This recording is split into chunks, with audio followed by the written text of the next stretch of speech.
Right, our final speaker of the day is Gary Crockford, a colleague of mine from DfT, to talk about some of the wider European initiatives that we're involved in.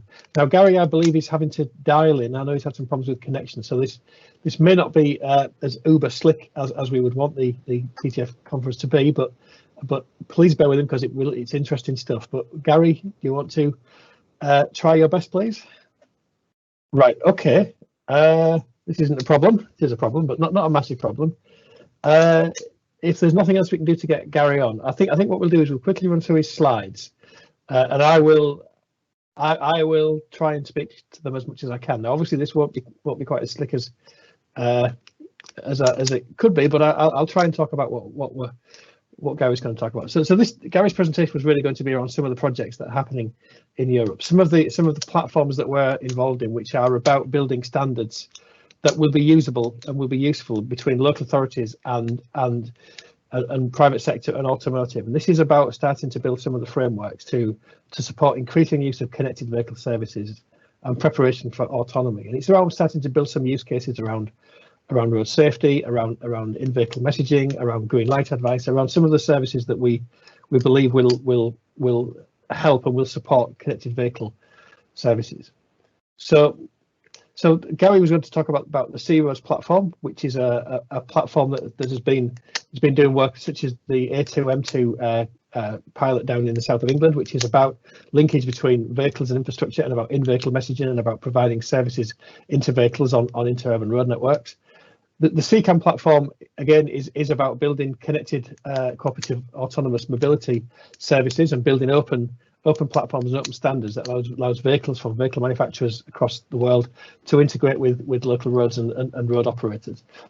Data for Road Safety is a project which came out of something called the Data Task Force. Hi, Darren, it's Gary here. I wonder if you could hear me now. I can. Please take over before I completely tie myself in knots. That's all right. Apologies for the IT failures today, both computer and phone. But and thanks for Darren for stepping in there. Gary Crockford. I work alongside Darren in the Traffic and Technology Forum, and he's already introduced what I was going to talk about. So I think the best thing I would say is I was going to start by saying, why am I in a procurement and training session? That's quite an interesting question, I think, for most of you. I think this is really, from our point of view in DfT, the point about being an intelligent client. The reason we're involved in many of these initiatives, or at least tracking them, is to make sure that we understand what's happening and can then hopefully bring that through forums like TTF to yourselves, so there's a wider understanding. Darren's smiling, so obviously I can't hear him, but he can hopefully hear me. So as he started to say, the ones I was going to talk about today, this by no means covers everything we've been involved in, but these are the main ones here. C-Roads platform, which looks at specifications for harmonising connected vehicle standards across Europe. The CCAM platform, which is basically an EU-run activity, which is part of private and public sector bodies working together to come up with a future partnership for piloting and deploying all kinds of future mobility.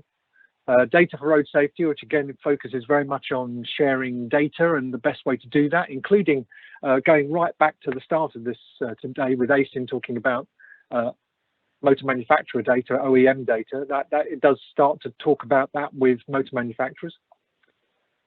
EU EIP, which is the European ITS platform. Again, this is really more about traditional as well as some more innovative techniques, and this provides lots of guidance and expertise in different areas that are free to use. And then TNITS, which looks at mapping and sharing data. It's something that Jelko just before me mentioned as well. So next slide, please.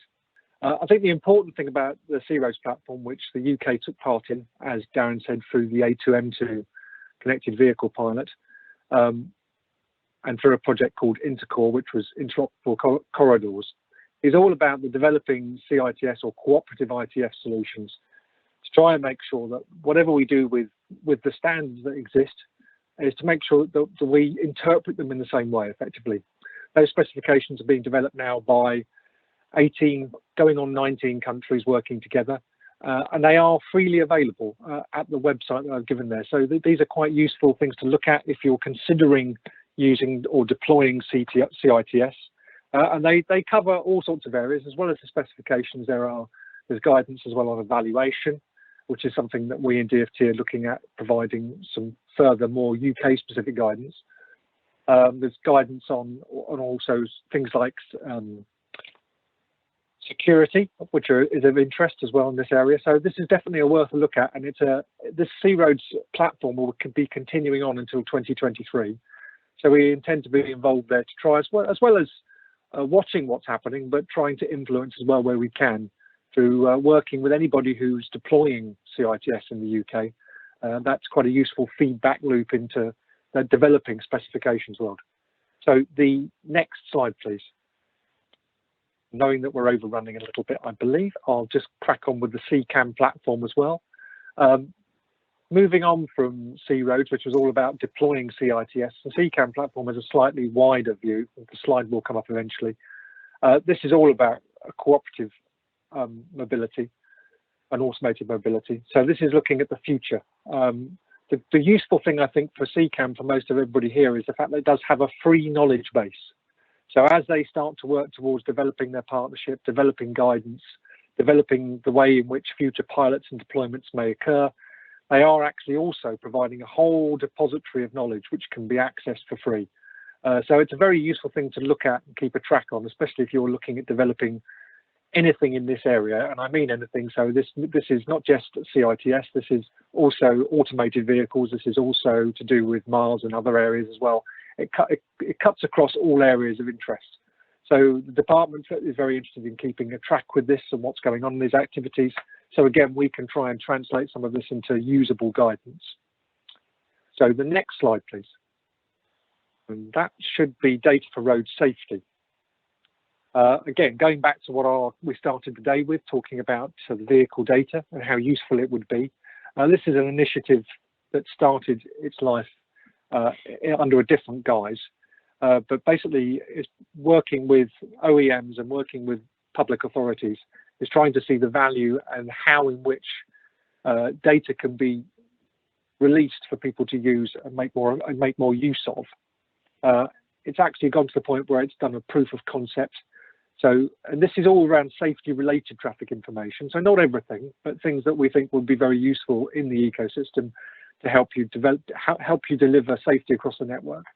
And there is also a load of technical documentation and a proof of concept which can be looked at that came out of the initial phase, which was the data task force.